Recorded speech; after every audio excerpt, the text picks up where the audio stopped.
Hi everybody, today we're going to be talking about conditional statements. By the end of this lesson, you should be able to identify the parts of a conditional statement called the hypothesis and the conclusion. You should be able to write a statement that's not already in that form in conditional form. You should be able to determine the truth value of a conditional statement, to write the inverse, converse, and contrapositive of a conditional statement, and finally, you're going to be able to determine whether or not two conditional statements are logically equivalent. So that's a lot to cover, so let's get started. Well, first thing we need to know is, what is a conditional statement? Well, a conditional statement is just a statement that has an if, followed by a statement, and then a then, followed by another statement. So for example, I might say, if today is Monday, then I have soccer practice.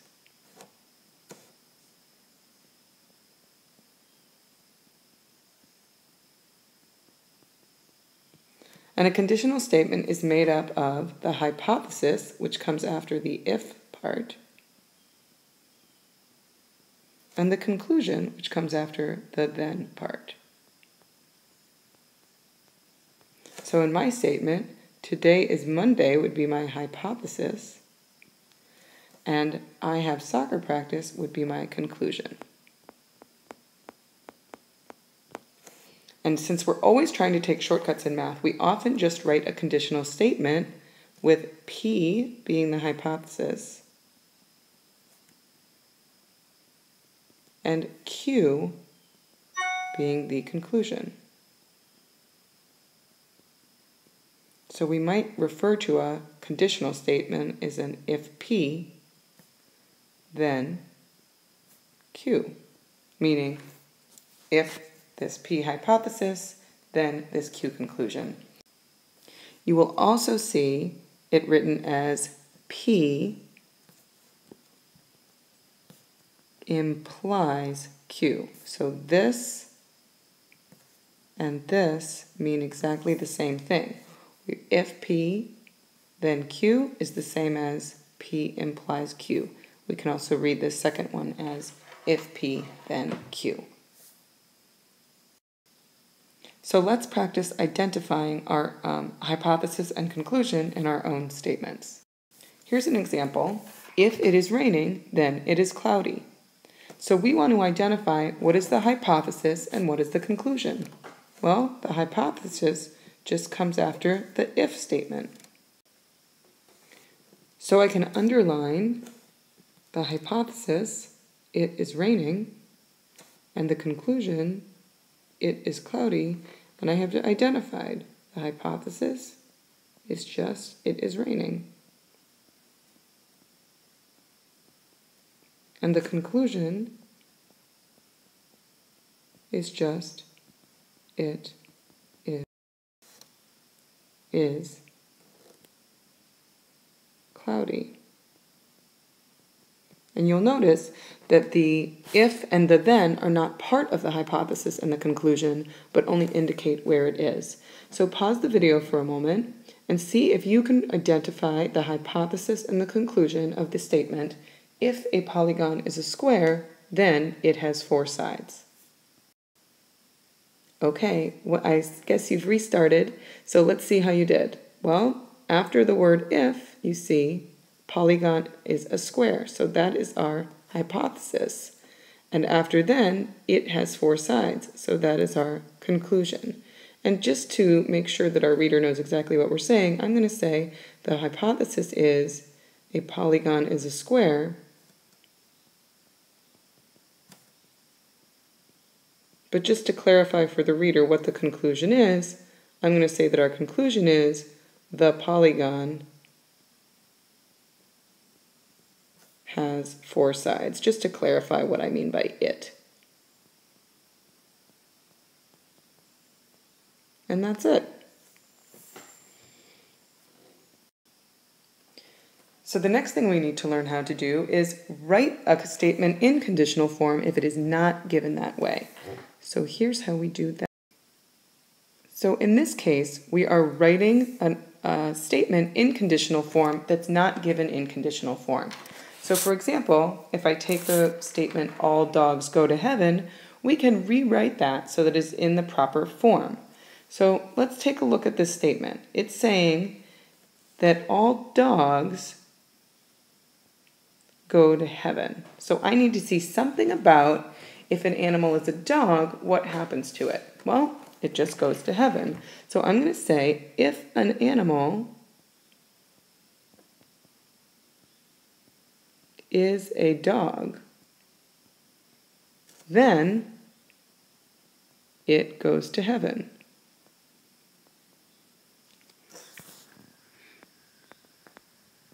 I don't know how many of you saw that movie. It was from a long time ago. Cute movie. We really want to be careful here that we're writing in coherent English. So it wouldn't make sense to say, if dog, then go to heaven. We really want to make sure that when we are rewriting statements in conditional form, that they make sense when we write them. So if an animal is a dog, then it goes to heaven. So let's try another one. If a number is divisible by 5 if the last digit is 5 or 0. So this one's actually written backwards because we see that the if is right here. So this is saying if the last digit of a number is 5 or 0, then it is divisible by 5. So that's a little bit different. So the if is kind of your clue here that what follows it is the hypothesis. So if the last digit of a number, because we can't just say if the last digit, that doesn't make sense. If the last digit of a number is 5 or 0, 0 or 5, then it, or the number, is divisible by 5. Okay? Why don't you take a try, pause the video for a moment, and write the conditional version of the statement, the sum of the measures of complementary angles is 90 degrees. Okay, hopefully you've given that a try, and now we will see how you did. So first of all, we should have started with just our standard if, and then a then, so that we know we're going to put a hypothesis here and a conclusion here. Let's see. The sum of the measures of complementary angles is 90 degrees. So, if the sum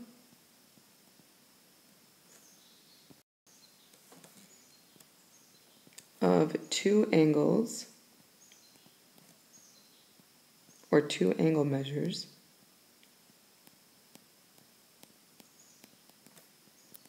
is 90 degrees, then the angles are complementary.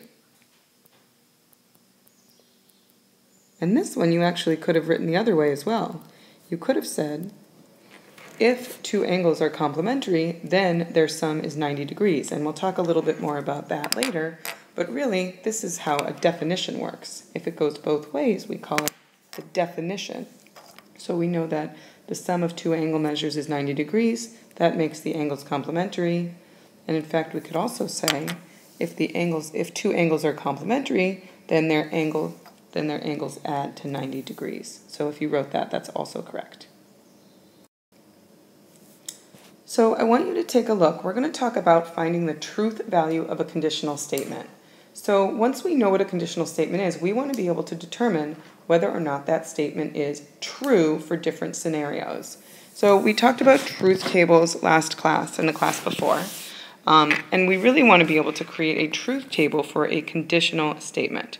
So I just want you to pause the video for a moment, write down what you think the truth value is for each of the statements below. And remember, at the beginning of this unit, we talked about how we show a statement is false by finding a counterexample. So see if you can think of counterexamples to make a statement true or false, and then we'll talk about it. Okay, So thank you for pausing the video and making sure that you read through these statements before you continue. So let's look at this first statement. If you subtract a whole number from another number, so I see this word if, I know that the next part is going to be the hypothesis. You subtract a whole number from another whole number, then the result is a whole number. Well, I'm going to need to know a couple of things here. First of all, a whole number does not include the negative numbers, so that's kind of the trick here. So if you remember that whole numbers are the positive integers, then on the positive integers and 0, then we can think about whether or not we can think of a counterexample. Well, let's see. If I subtract a whole number from another whole number, well, let me just try. What about 7 minus 5? Well, that gives me a whole number. So I have met the hypothesis. The question is, did I get a whole number? Well, that one works. If I do 32 minus 18, yep, that'll still work. What if I do 18 minus 32? Well, if I'm subtracting a whole number from another whole number, so I have met the hypothesis part, but does that result in a whole number? Well, in this case, it doesn't. So this is my counterexample. This tells me that this statement is a false statement because I could come up with a counterexample where I met the hypothesis, but the conclusion did not hold. And that's really what makes a statement false. A conditional statement is false when you meet the hypothesis but not the conclusion. So let's look at the next statement. If last month was February, then this month is March. Well, if last month was February, if I meet this requirement, does the next month have to be March? Well, yep, that's the way our calendar works. So if we meet this requirement, this will always follow. So if this is true, then this has to be true, which means given a true hypothesis, our conclusion is true. That makes this a true conditional statement. Okay, so now we get to the really tricky situation. Here, it says, if Miss Treitman wins the lottery, then she will buy Ellie a car. Well, how do we determine whether or not the hypothesis is true? I mean, this is kind of tricky. So what makes a conditional statement true? What makes a conditional statement false? And this we really need to explore a little bit more. So let's see if we can make a truth table to analyze this statement. If Miss Treitman wins the lottery, then she will buy Ellie a car.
So far, we have identified the hypothesis and conclusion of conditional statements, we've written statements in conditional form, and we've also been able to determine the truth value of a conditional statement.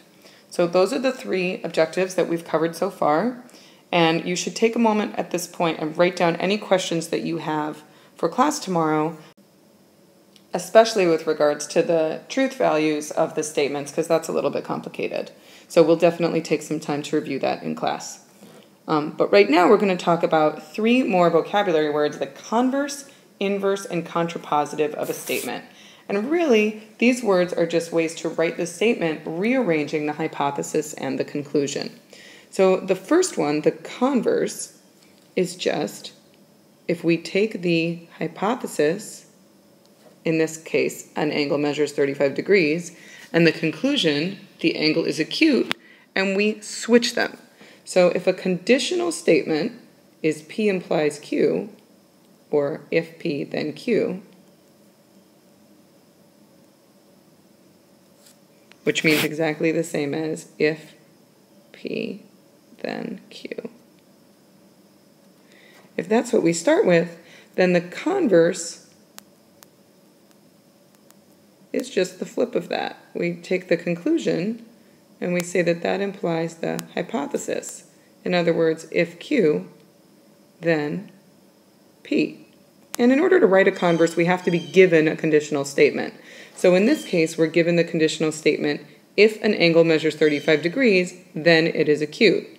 So we really need to make sure we've identified the hypothesis, an angle measures 35. We've identified the conclusion, it is acute, and we're going to rewrite this, making sure that it makes sense in English. So I'm flipping it. This time we're saying if an angle is acute.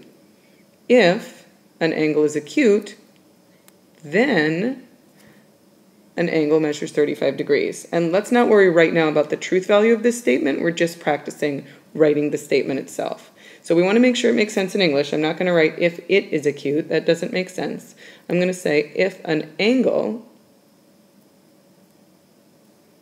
is acute, then it measures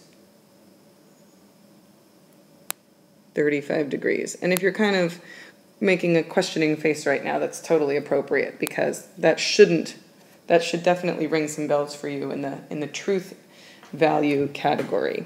Okay, we will talk about that on the next page, I promise. But the converse here would just be of this statement, if an angle is acute, then it measures 35 degrees. So converse just flips the P and the Q. The inverse negates the P and the Q, but doesn't change the order.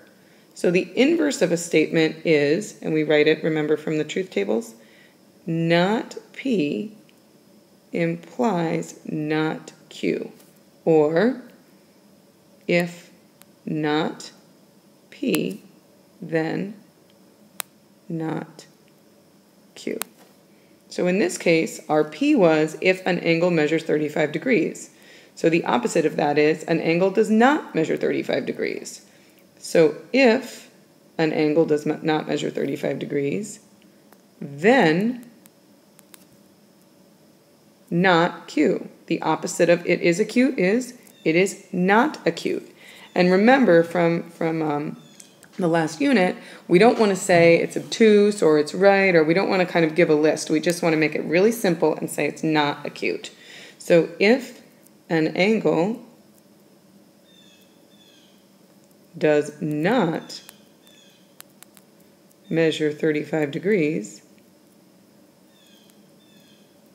then it is not acute. And again, you should have some raised eyebrows as to the truth value of that statement, but that is indeed how you write the inverse of the statement. And then the last one is called the contrapositive.